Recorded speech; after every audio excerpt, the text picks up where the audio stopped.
Hi guys, it's Ismail from Zanko Jewelers and welcome back to another watch review. Today we're going to go through one of my personal favorite watches from the Patek Philippe collection, which is the Aquanaut 5167R.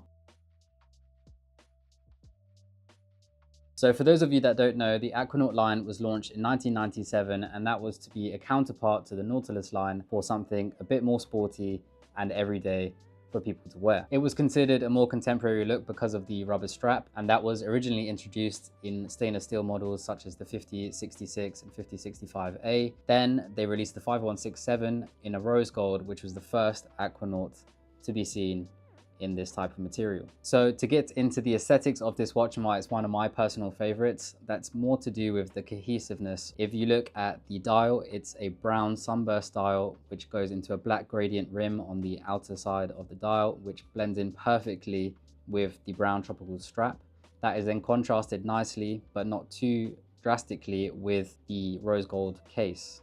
It also has rose gold applied Arabic numerals, which you wouldn't see on the Nautilus, which enhances its readability and is more in line with the sportiness of this watch. Now, delving into the technical specifications, it is of course in 18 karat rose gold. It features a 40.8mm case size and a case thickness of 8.1mm, which makes it pretty much universal to wear for any wrist size, and it makes it seamless to wear in any occasion because of the slim profile of the watch. Now, being a sports watch, this is water resistant to 30 meters, which I think is more than substantial for any sports watch.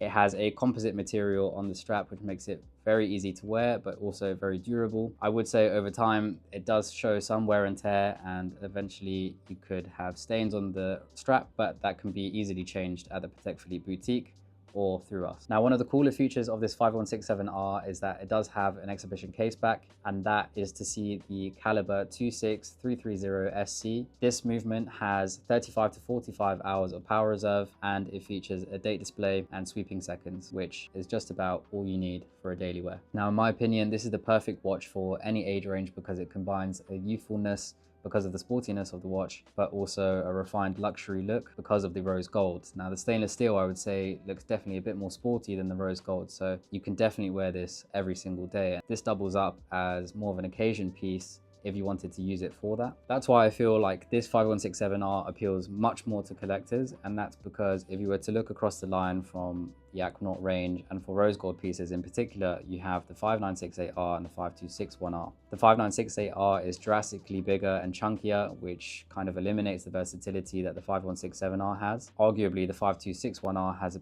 far too much complication and it's a bit too busy. If you're looking for something more understated, this is just the perfect balance. Now, in terms of its market price, it has a very strong demand at the moment, and these watches are actually few and far between. You can pick up a 2025 example like this one for £80,000 unworn with box and papers. If you're looking for something a bit cheaper, then you probably have to go slightly older towards the 2022 and 23. So to conclude this review, if you're looking for a watch that serves every single purpose, then this is definitely the right watch for you. So get in contact with us and we'll be more than happy to source one for you. And if you enjoyed this review, please make sure to leave a like, comment and subscribe. And remember, turn your post notifications on for the next review.